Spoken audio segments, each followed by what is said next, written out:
ይዘላችሁ የመጣሁት በጣም የሚያሳዝን የሚያስከፋ ነው። እውነት ይህን ነው ብዬ ለእናንተ ራሱ መናገር እኔ ይከብደኛል። እንግዲህ ዱባይ አረብ ኤምሬት ዩኤኢ አረብ ኤምሬት ሻርጃ በተነሳው የእሳት አደጋ ይሄ ኢትዮጵያውያን እና የ12 ሰው ቁስል ነው።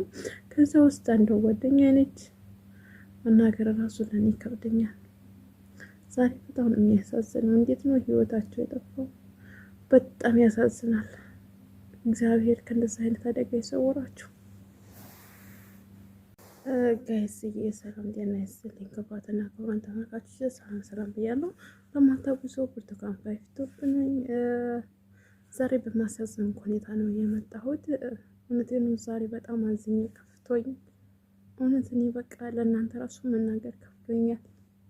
እውነት በጣም ስሜታዊ ሆንኩ። ምን ማድረግ እንዳለብኝ አላውቅም። ጋይስዬ ይሁን በቃ መላ እንድትሉኝ ይፈልጋለሁ። ምን ማድረግ እንዳለብኝ አላውቅም።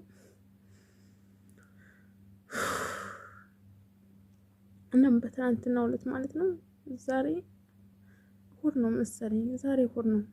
ትናንትና በኢትዮጵያ ቀጠር 27 መጋቢት 27 ነው ትናንትና ቀን ማለት ነው። እና የእሳት አደጋ ተነስቷል። ቻርጃ ዱባይ ቻርጃ ማለት ነው። የእሳት አደጋ ተነስቶ ነበር። በዛ የተነሳ የ20 ሰዎች ህይወታቸው አለፈ። 12 ሰዎች ደግሞ ቆስለዋል። እውነት በጣም ስሜታዊ ሆንኩት።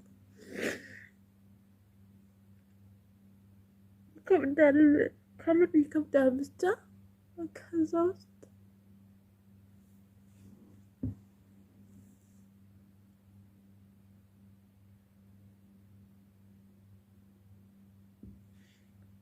ምን ማድረግ እንዳለብኝ አላውቅም ጋይስ። ከዛ ውስጥ አንዷ ጓደኛዬ ናት። እናም በጣም ጓደኛዬ በጣም የተከፋች ማለት ምን ማለት መሰላችሁ? እናት አባቷ ሞቶባታልና አንድ ልጅ አላት። ወደ ኢማራት ውስጥ ስንመጣ አጋጣሚ አብረን የመጣ ነው። ገጠመኝ የተገናኘ ነው። አዲስ አበባ ነው በፕሮሰስ ምክንያት የተገናኘ ነው እና አብረን ነው እየመጣ ነው። በአንድ ብሌን የመጣ ነው እና እናት አባቷ ተሞቶባት ቆይተዋል።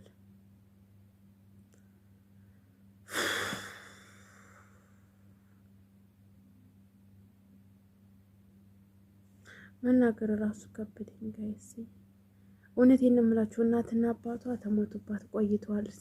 እናትና አባቷ ስለሞቱባት በጣም ይጸጽታት ነበረ።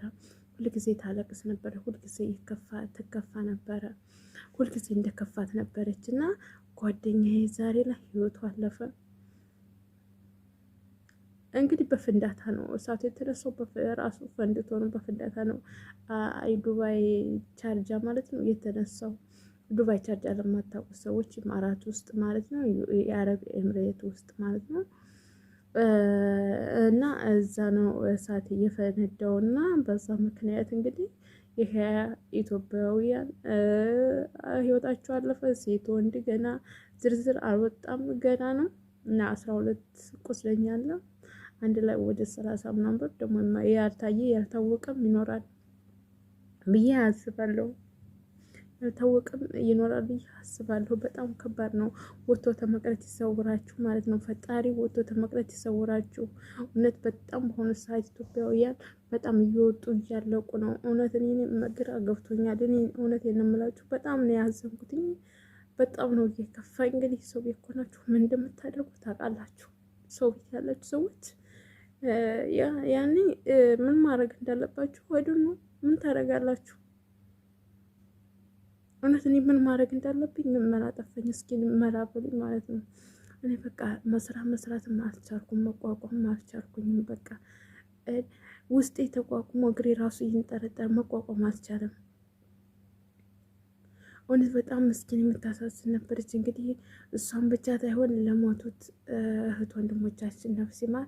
ለቤተሰብ መጽናናትን እመኛለሁኝ።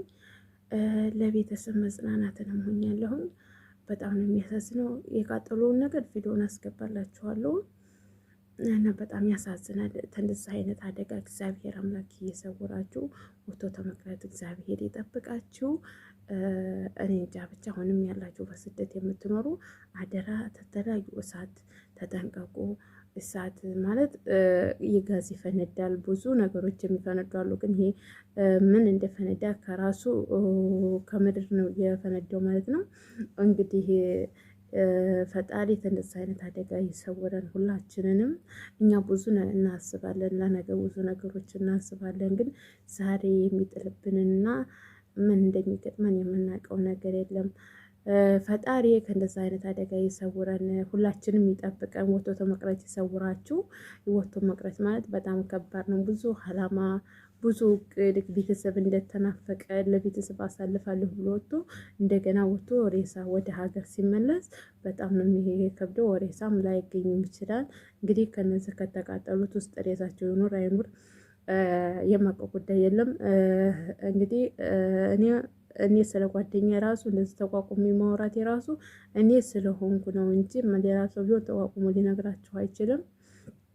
እኔ ከብዙ ፕሮሰስ በኋላ ነው ወደ እናንተ የመጣሁት። ብዙ ነገር ሆኜ ነው አሁን ወደ እናንተ መጥቼ የምናገረው ማለት ነው። እኔ ስልኳ አልሰራለኝ፣ ጓደኛ ትሰራ ስደውላ አይሰራም፣ ዋትስአፕ አይሰራም፣ ይጠራል አይሰራም።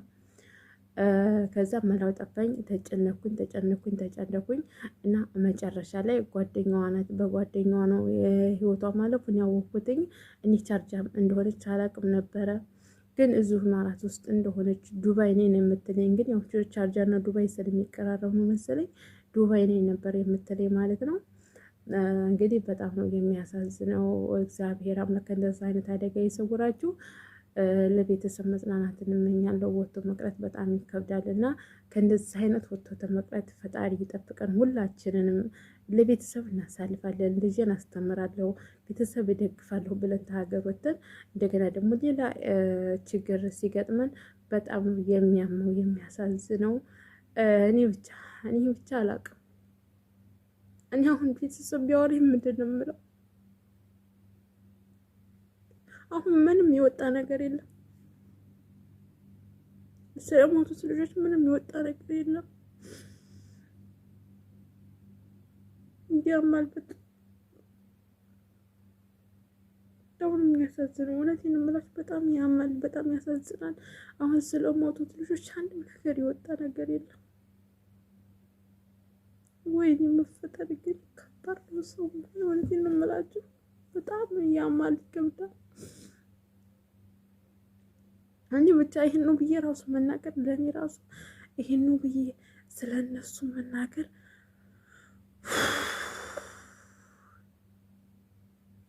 በጣም ይከብዳል። ስለምወዱ ሰው ስለምትቀርቡት ሰው ወይም ሞተ ብላችሁ መናገር በጣም ነው የሚያመው፣ በጣም ነው የሚከብደው። ጋይስ በጣም ያማልና እንደዛ ወይኔ በአንድ በት የራሱ እንጃ መናገር አልችልም።